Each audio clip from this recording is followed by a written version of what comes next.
Hey there, fellow developers. Welcome back to our channel. And today's video is all about empowering your project with the magic of the Firebase Cloud Function. If you ever dreamed of building a robust backend server that effortlessly handles your blog data, you are in the right place, my dear friend. In this tutorial, we are diving into the deep world of Firebase Cloud Functions, creating a backend that provides you a suite of API endpoints to build a nice blogging website. So what's on the menu? So we are talking about the essentials like create, read, update, delete operations, which is commonly known as CRUD. So our Firebase Cloud Function will serve as the backbone of your server, enabling you to store some crucial information about your blogs seamlessly. So let's picture this. Like your blog post is neatly organized with just a very few HTTP requests, like creating a blog post, check. Updating an existing one, absolutely. Delete a post that serves its purpose, you got it. And of course, we have the ability to retrieve all the blog posts and as well as the single blog. It's the CRUD dream team, right? So we are going to create a separate API endpoints for each and every single operations for this. So throughout this tutorial, we will guide you to each and every steps, breaking down the code and demonstrating how these Firebase Cloud Functions transform your backend into the powerhouse of efficiency, right? So I hope you guys are so excited. So whether you are seasoned developer or looking to level up your backend game, or a newcomer very eager to explore the wonder of the Firebase, well, this video is for you people. Stick around as we unravel the secrets of creating a backend server that's not just a functional, but it's also elegant too, right? So grab up your coding gear, hit that like button and hit the subscribe button if you are watching my video for the very first time. So without wasting your time further, so let's jump into the video. So all right people, so now all we have to do is to create a new project folder over here. So let's create a new project folder and name that folder as YouTube blog server, right? So let's open this blog server in a new terminal and let me open it in the Visual Studio Code, and here we go. Okay, so now what we need to do is we need to create a Firebase project. So of course we need a Firebase project. So where is it? My browser. So let me bring my browser over here. Okay, so I'm going to navigate to firebase.google.com. So that will take you to the place where you can create a new Firebase project. So hit the console option and create a new Firebase project. And let's name this Firebase project as YouTube Cloud Function blog tutorial or something like that. All right. So click continue and disable the Google Analytics for this project. So we don't need that Google Analytics, and create the project. So this might take some time to create all the to create all the necessary things for your Firebase project. So in the meanwhile, so you need to download the Firebase and install it in your machine globally. So we need to download the Firebase admin tools. So Firebase admin tools. So if you search for Firebase admin tools, npm. So over here, you can see this Firebase tools. All you have to do is to install this Firebase tools globally. So open up your terminal. I hope you can see this. So you just need to type npm I or npm install -g, and you need to type Firebase -tools. So this will download the latest version of the Firebase tool and download it in your local machine. And in my case, I already downloaded it. So if you're if you haven't downloaded this before, so please go ahead and pause the video and download this. And once it's downloaded completely, the next step is to log in yourself with your Firebase account. So all I have to do is to say Firebase space login. So that will authenticate my account with our terminal over here. So here it's saying I already logged in with my Gmail account. So from my side, I completely logged in and everything is clear. So make sure that you're getting your account email address over here. So once it's done, now let's jump back to the Firebase project, which is already created over here. So click continue. And then over here, so that will provide you to create the web apps or iOS applications or Android app or Flutter or Unity app. So that will support a wide varieties of applications in the online. So in this case, we're going to create a web app. So click the web app, and I'm just going to name that same web app as YouTube blog tutorial. So register. Don't worry about the hosting. Leave that part.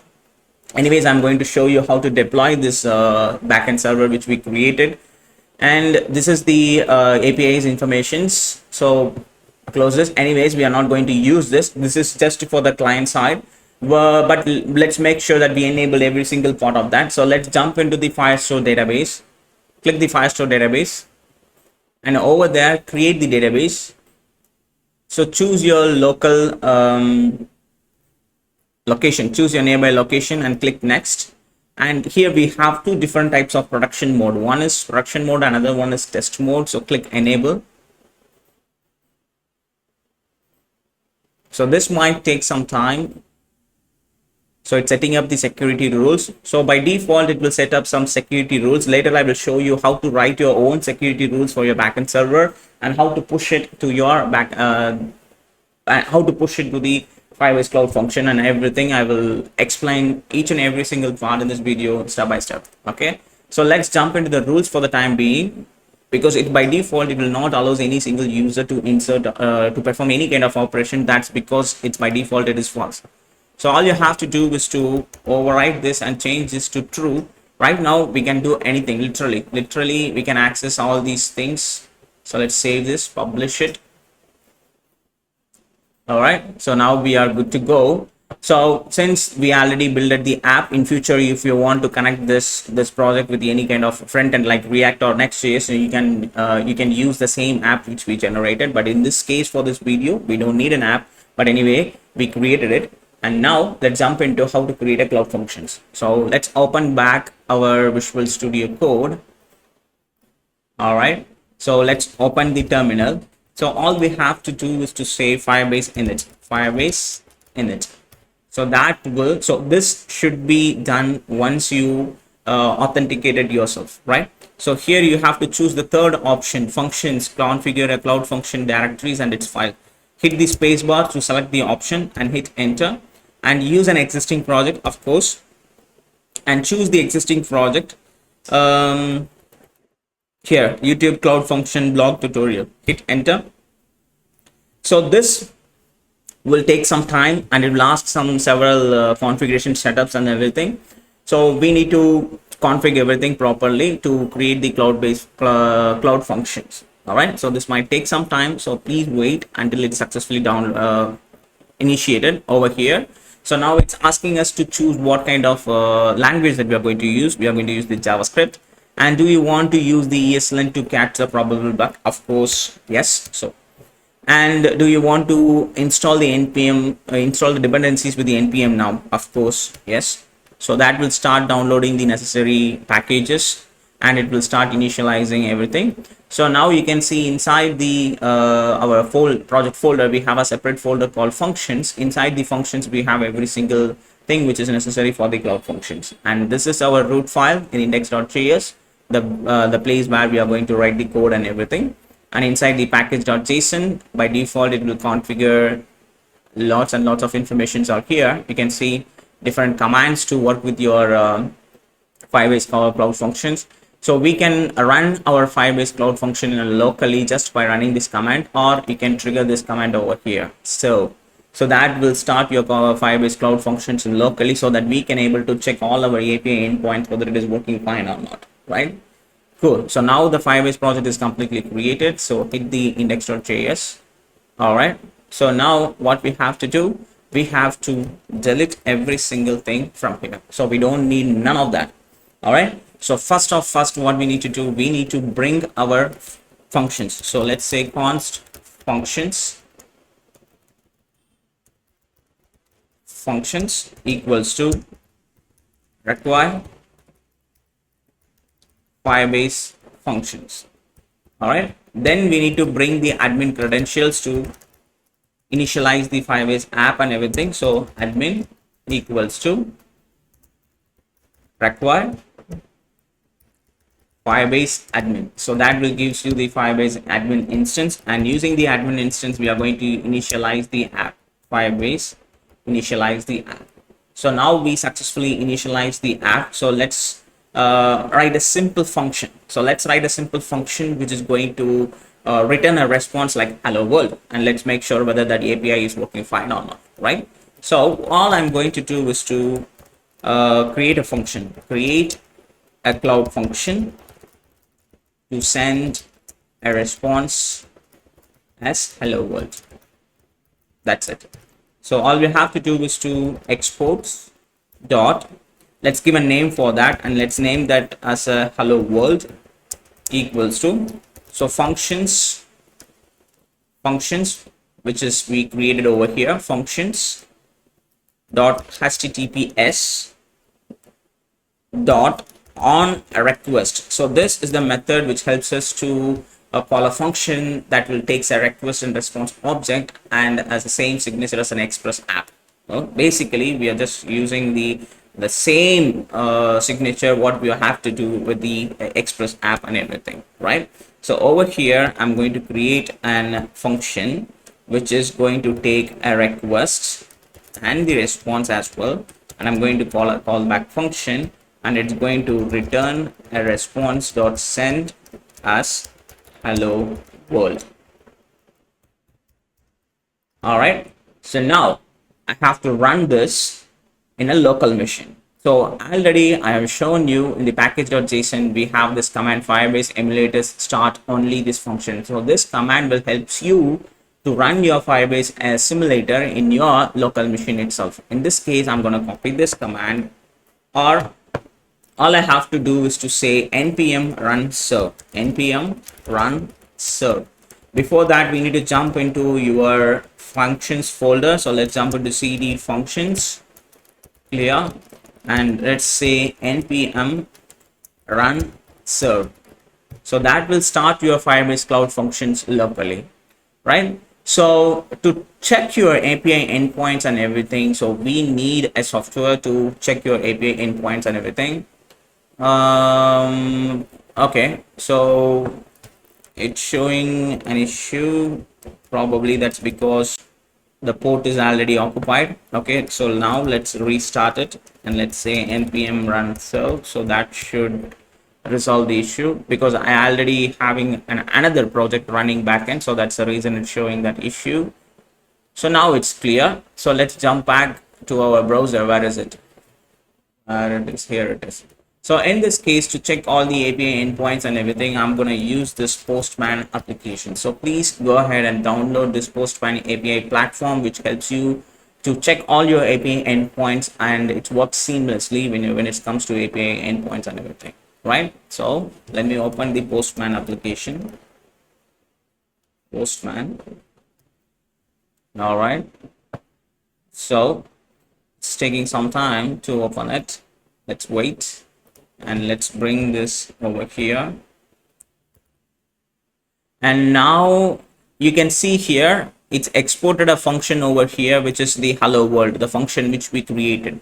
This is the function which we created, hello world, right, which is returning the response as hello world. So and that function is successfully created in our Firebase Cloud Functions. Like this is the URL, local URL port, and UpdateBlog Function, that's the project name, and US Central one, that's the location which we have selected, and hello world, that's a function which we created over here. So now all I have to do is to copy this,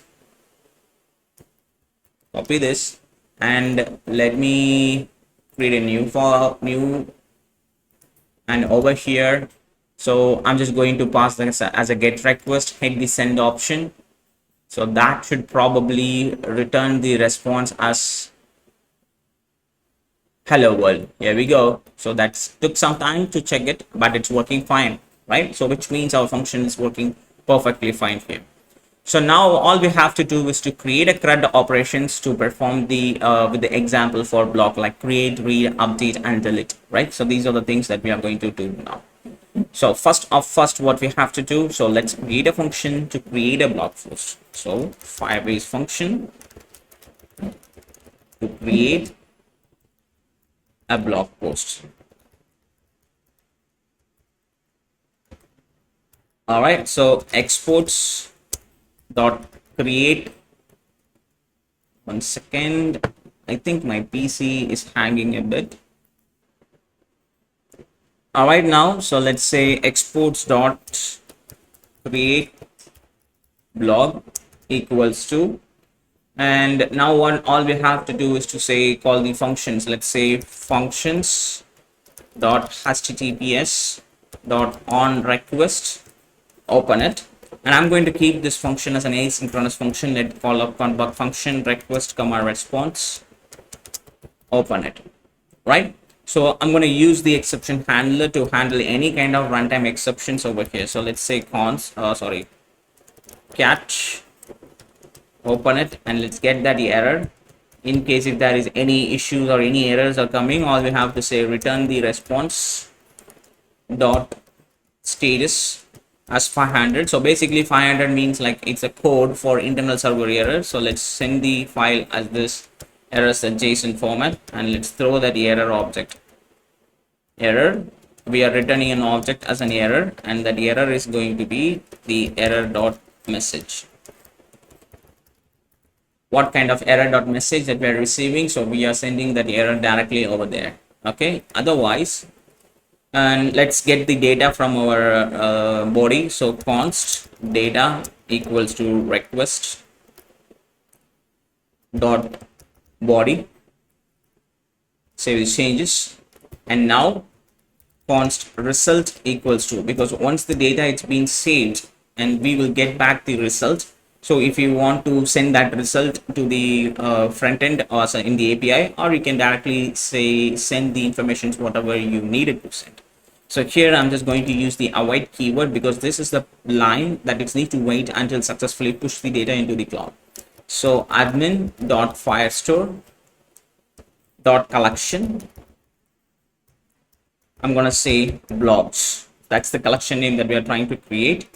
And so we have two kind of function to save the informations, or we have or like what I'm trying to say here is, so if you go to the Firebase docs function, Firebase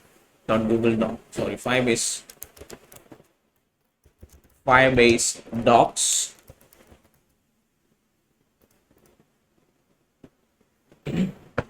and go to the build, go to the Firestore, and go to the add and manage data, add data.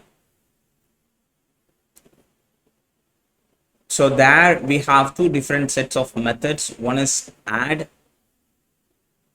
so one is set method, and another one is the add method, where here it is add a set. Oh come on, where is the add method? Add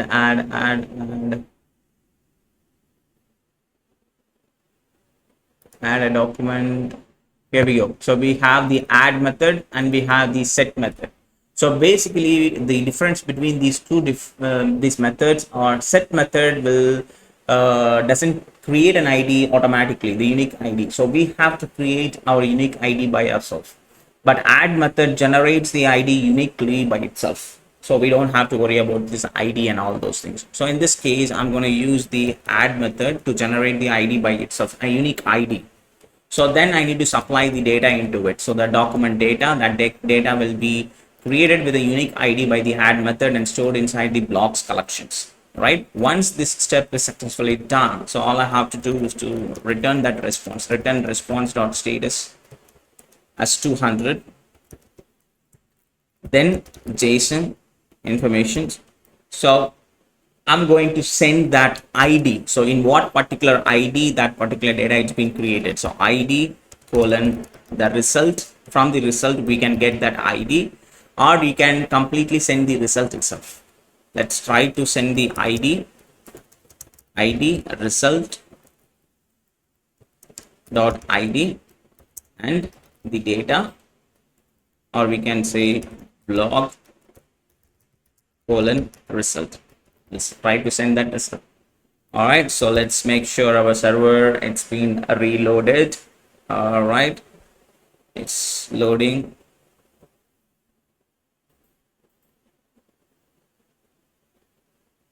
And now we have two different functions, create blog over here. So let me copy this create blog. This function is being created now, and let's change this hello world to create blog, and let's change this into a post request because we need to send a data along with it. And then let's get back to the body, and let's change this to raw information and change this to text. So now all we have to do is to share some like the data. We need to type the data, so what exactly that we need to send. All right, so I do have some dummy data in my hand, something like this, like the title, sample blog, image URL like example.com/image.jpg, description, and the content. So this is the data which we are trying to send it to our cloud, right? So let's hit the send button. Send. So now it's sending that request. It's called that CreateBlog function and takes the post request, and we will save these details and everything to the cloud. If everything is saved perfectly, then it should return the ID over here. See, we got the ID and we got the result for project ID, in which project ID it's been saved, and what is the path segments and what is the path ID that it's been saved. So these are the details that we are get back in the results. So we don't need this to display these segments and everything. So let's delete that block, just return the results.id, which means our cloud functions it's working perfectly. And let's jump back to the Firebase project, and let's get back to the data, and dash you should see the blocks collection, and you should see what is that, the ID which is generated, and we can see the data which we shared, it's saved over here. So we successfully create an API endpoint or create a cloud function to save this block data over there. So now all we have to do is to create a cloud function to update a very specific informations in that blog post. All right, so let's jump over here. Let's minimize this, and let's create a function to update a specific blog. So exports dot update blog equals to functions dot http dot on request, open it, and let's create an asynchronous function, request comma response. Let's call a callback function. All right, so now what we have to do is to, so this function needs to take the ID, right? This function needs to take an ID, and this function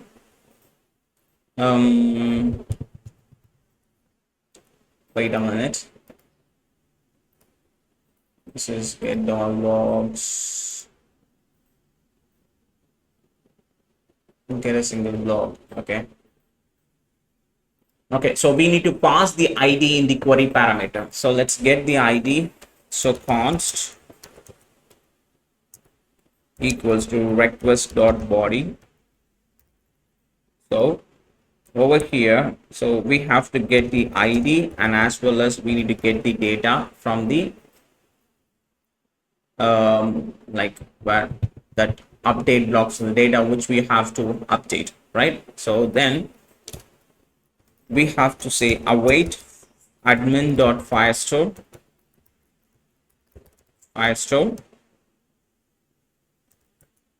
dot collections, open it. So use the same collection name over here,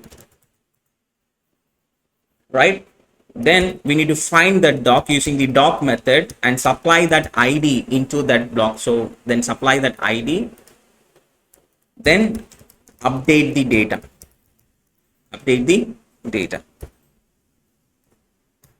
So return response dot status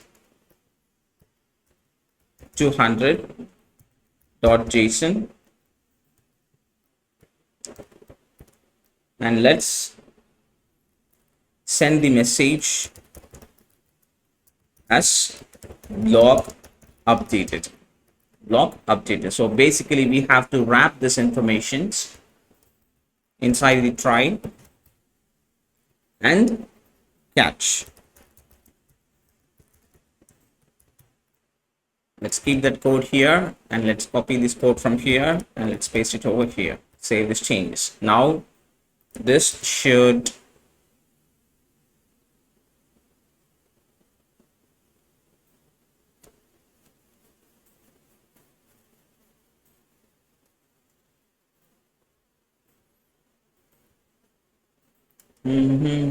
so the update blog, it's been, yeah, update blog function is generated successfully.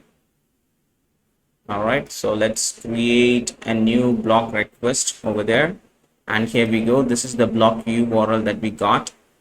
Copy it, paste it here, and for update you need to send the detail as put request, and go to the body and go to the raw and take the JSON record. Let's copy the same details and let's paste it here. In this case, I'm just going to update the title alone. I'm going to send the title alone. Sample blog with new title. All right. So we have to supply the ID parameter, right? So this is the params where we have, and of course we need to send the param as ID because that's the what we are fetching it over here. And let's apply the ID which we created over here. This is the ID which we generated. Copy that ID and paste that ID over here, and now hit the send button, and that should gives you the message, or at least you should get some error message as well. Here, path must not be an empty string. So query parameter is not taking over there, so at least then let's try to send the ID from here. So hit the send button now. Here we go. All right, so the problem is we haven't created a query parameter because we are getting that ID information from the body itself. So that's the reason. So because if you want to pass it as a query parameter, you need to use the request.params or request.queries, right? So that's the object that you need to use. Then from there you can fetch the ID informations and everything. So now we got the ID, we are sending the ID and as well as the data which we have to update, and that is written in the message as blog updated. So let's go ahead and go to the Firestore project, and here we go. We can see sample blog with the new title. So data, it's been updated, and it's updated that specific ID and it's updated that specific object over there. So the update API function, it's working perfectly now. So next what we have to do is to fetch all the details from the server. So let's go ahead and write a cloud function to fetch all the details. All right, so here what we have to do is to functions to fetch all the data from the cloud. All right, so let's say exports dot get all blogs equals to functions dot https dot on request, open it, async request comma response, a callback function, and let's copy the same stuff from there to here, and let's delete these things inside here.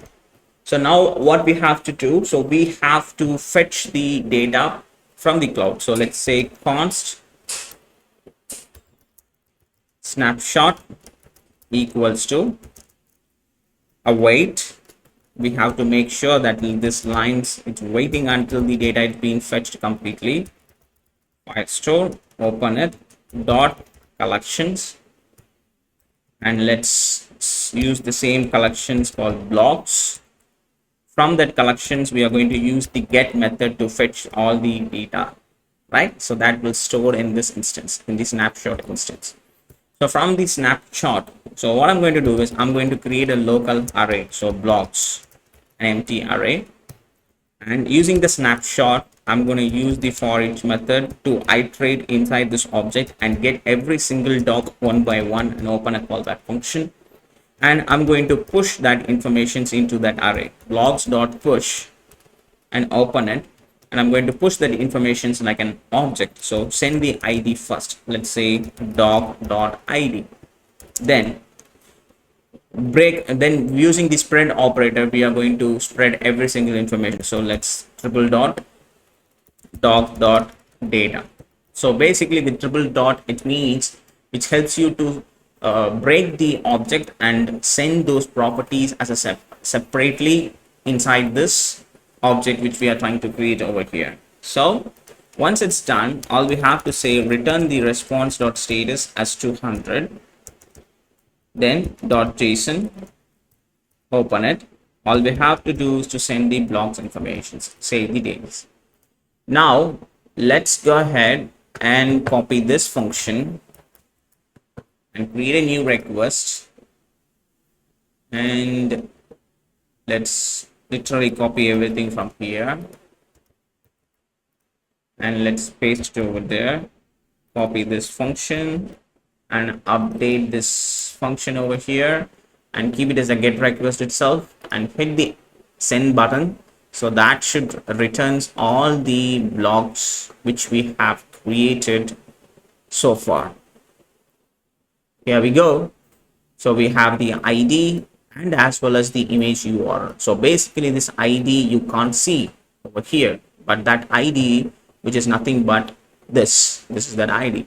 So we are fetching that ID from the doc by using the ID property, and we are getting the remaining data by using the data function, and we are breaking it by using the spread operator. Now we have the API function, API endpoint to fetch all the information. This is the API endpoint which we created to get all the blogs informations we have created, right?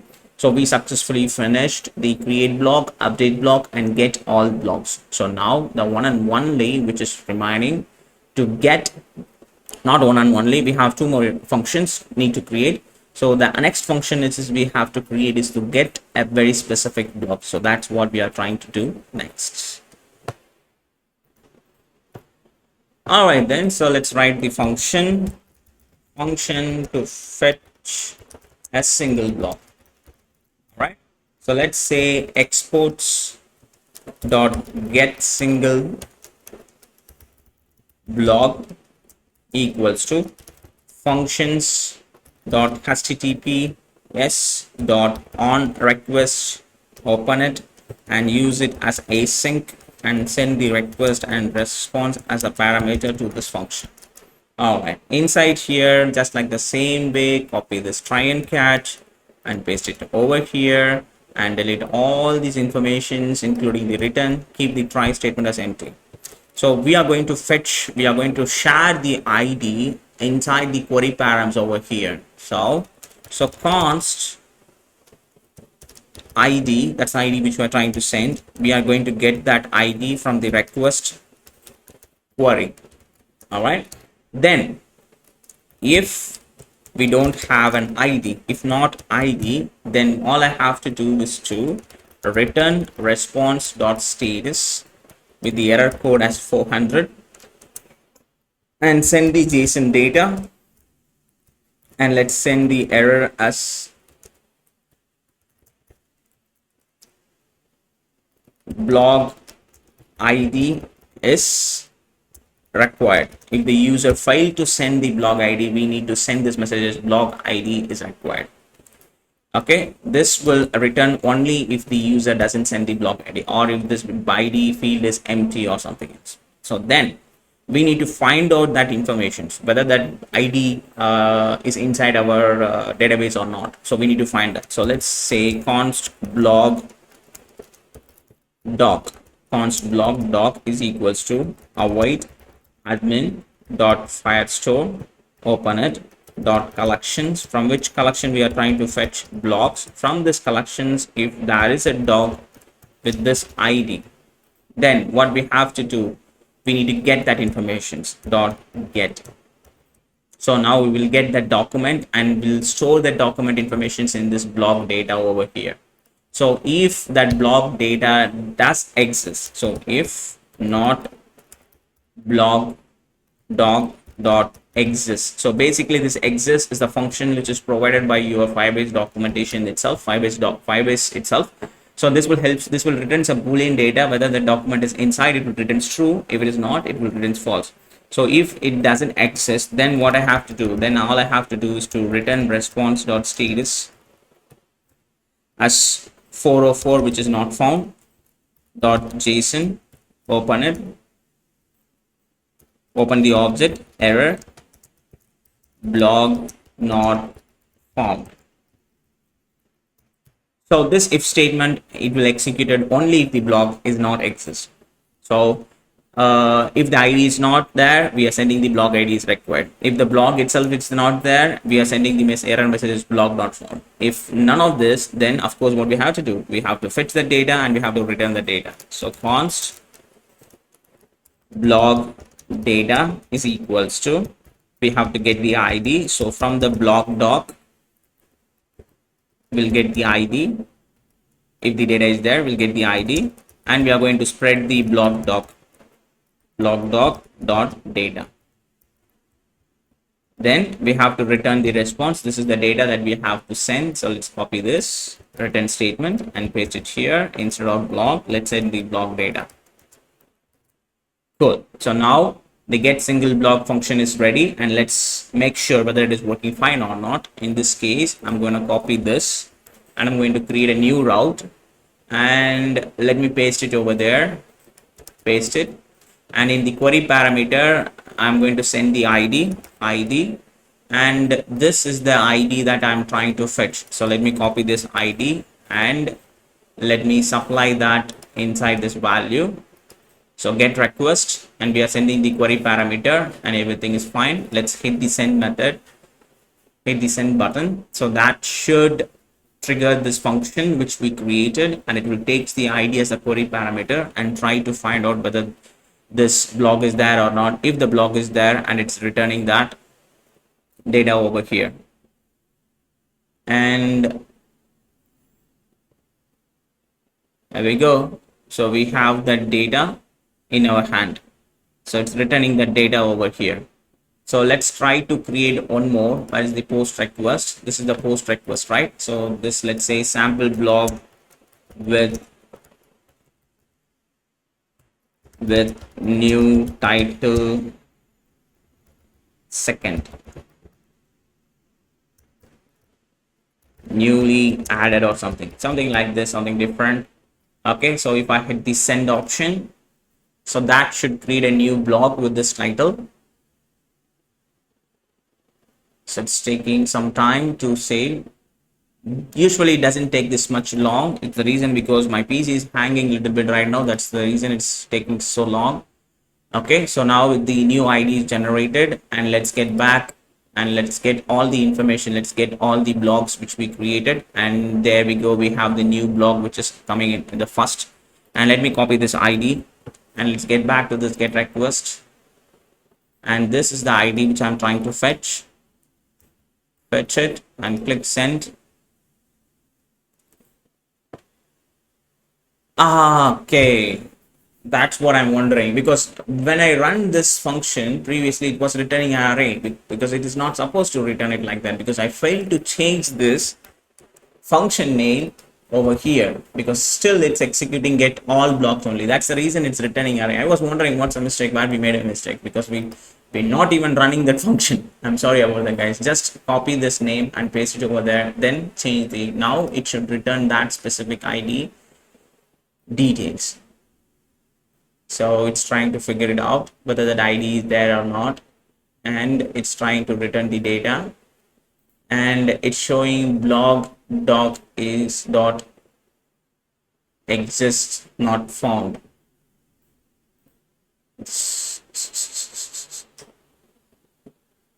Oh my bad, this is where we are getting an error. This is not supposed to be a function, that is supposed to be a property. My bad. Hit the send button,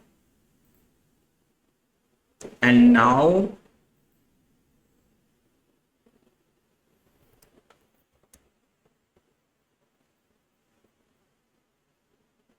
functions and everything, it's loaded.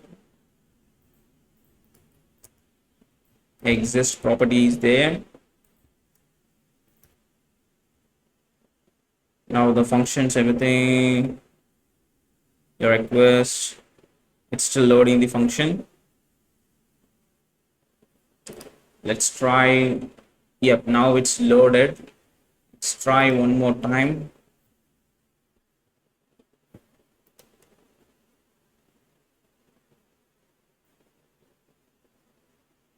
So it's taking some time. There we go.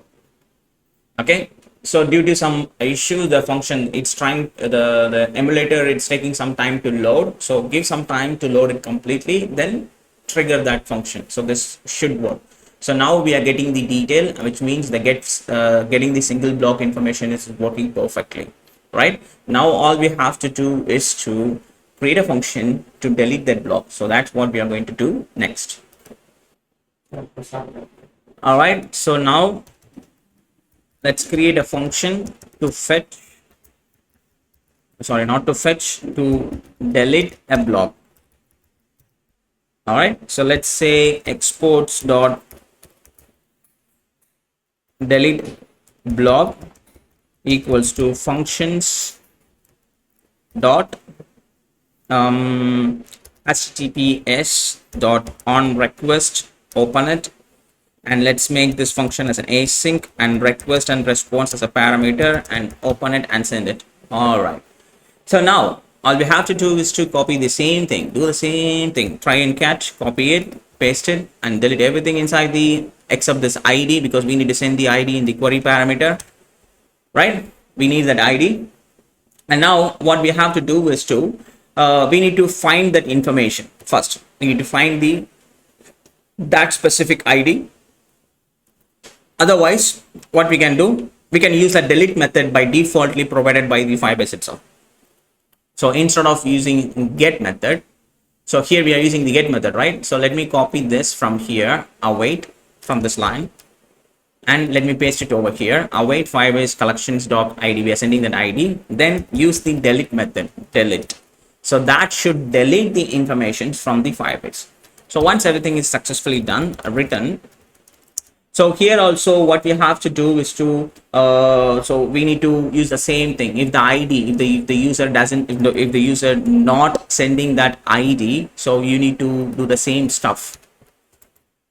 So we need to we need to say the block id is not block id is required. So if that id is there, then it's going to delete it. If the id is not there, then it's not going to delete anything, right? So we don't have to check anything over there. So all we have to do is to delete that information. Once it's successfully deleted, return the response as status with the 200, then send the JSON data, the message object, in the message object, like the blog removed, save it. All right, so now the delete function, it's ready, and let's make sure the function is, it's reloading. Yep, it's reloading, and come on, here we go. This is the route URL. So let's copy this and let's create a new request, and let's paste it here. And this is supposed to be a delete request, delete it. So you have to there are certain methods for post, put, delete, and get. Post to create, put to update, and get to get the data, and delete to delete the data. So delete, and inside the id I'm going to supply the new record with this particular title, this title, second newly added or something. I'm going to delete that id, hit the send button. So that should return this message, blog removed. Let's see, it's taking some time. Here we go. So blog is removed. So now let's try to fetch every single request, every single blogs. So this is the data which we deleted. If I click send once again, that should not be there.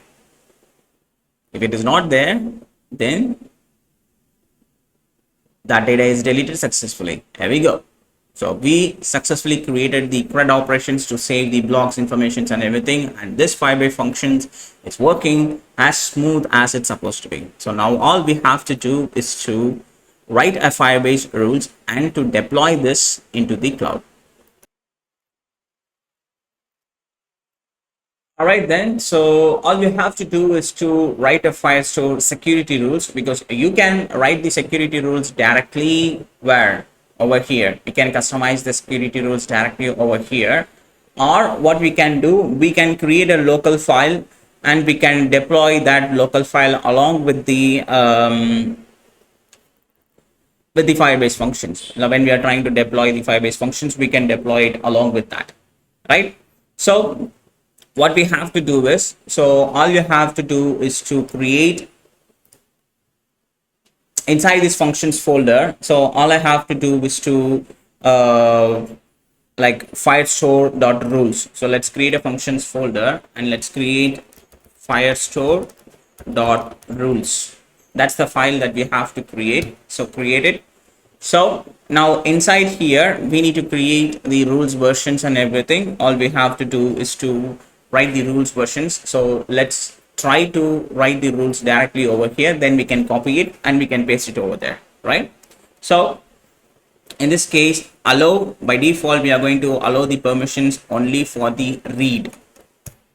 Only for read we are trying to allow, we are going to allow the user, for any user to read the detail. So what is this purpose of this line? This purpose is to allow everyone to read. Then after here, now what we have to do, so allow create, and then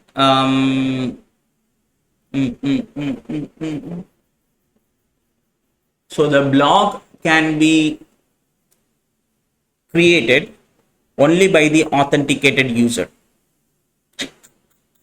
We are supposed to allow the user to create a blog only if he is authenticated.